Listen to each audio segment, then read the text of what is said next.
Everyone wants to be able to get the attention they want, the look from across the room, or the respect they deserve in social settings. I have 4 ways to dominate in social settings that no one talks about, and they're absolute game changers. I'm going to lay them out for you. All you have to do is execute. You know what? Let's get it.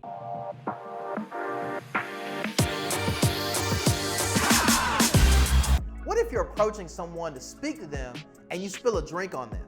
How do you handle it? Do you freak out and panic? Do you maintain control and try to clean it up and come up with a solution depending on the severity of the stain and the situation? This is called poise.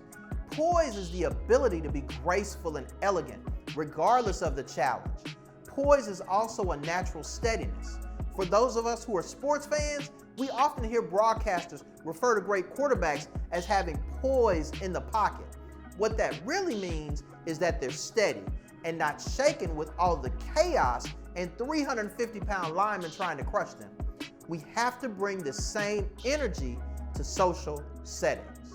How do you learn to be poised? Practice, practice, practice. Poise is a close cousin to patience. How often is your patience tested? Probably every day at some point.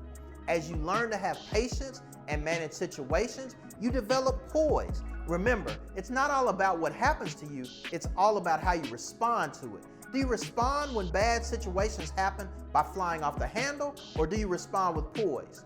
How you move when bad things or situations happen will determine how others see you.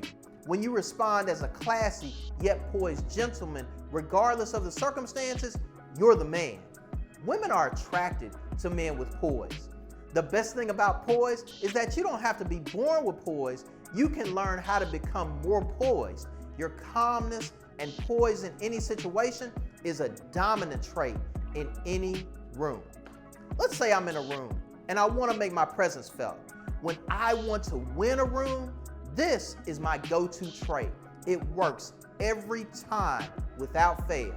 The next time you're in a social setting with a group of people, speak last and speak deliberately. Most people will do the exact opposite. They'll speak first and try to get their words in. People naturally want to feel heard, so they try to jump into conversations to sound smart and informed. It's a flawed social strategy. Be slow to speak and quick to listen.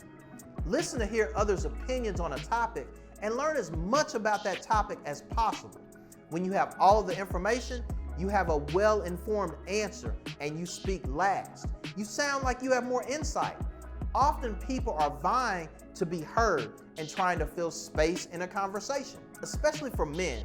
When you can wait until everyone has expressed their opinion, you come across as interested in the opinions of others, and there's a sense of wisdom that permeates when you're not fighting to speak over someone or competing to talk. Speaking deliberately is also important. When we speak with intentionality, it feels like we've been thoughtful in preparing what we're saying. Some of the world's greatest orators are very deliberate speakers, such as Martin Luther King Jr., Barack Obama, Denzel Washington, Bill Clinton, and others. But check it, you don't have to be a president or a celebrity to be deliberate in delivering your thoughts. When you're waiting to speak last, think about what you're going to say and what message you're trying to deliver.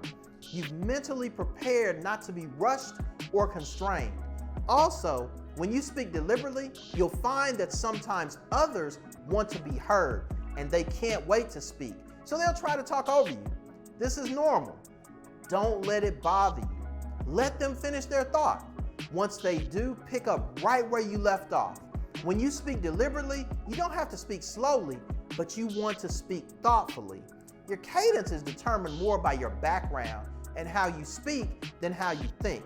You can be deliberate and talk faster than I do, yet make your point very clear and intentional. You'll notice that when you have something to say that's important and you speak deliberately, people are not only more likely to listen, but they're more likely to consider your perspective. Being deliberate in your speech is an excellent way to hold a room.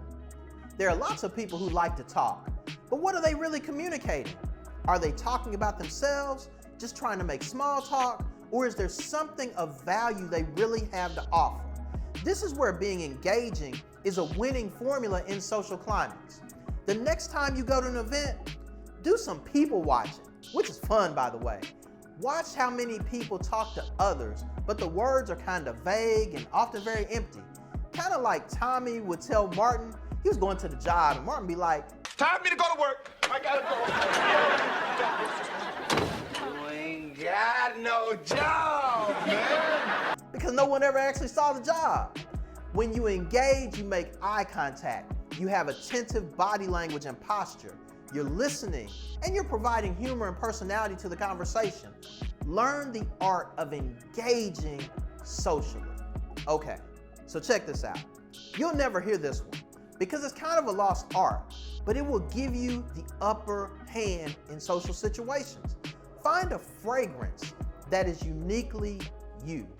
So I'm a guy who's worn different fragrances throughout my life, but typically I've gravitated toward a couple of colognes that were trendy and smells that are like lots of others, right? Then I found out about niche fragrances and the art of selecting fragrances that fit your style. Designer fragrances are the ones we're all familiar with, such as Dior, Armani, or Chanel. Look into fragrances that are more niche. Always test and smell your fragrance before buying. No Amazon purchases.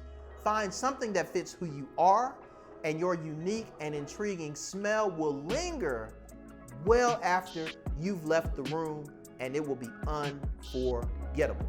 You don't have to be an extrovert or have a domineering personality to dominate a room. When you follow what I've shared, I promise you'll be unforgettable at your next social event. People who don't even know you will be quite aware that charisma is definitely your superpower.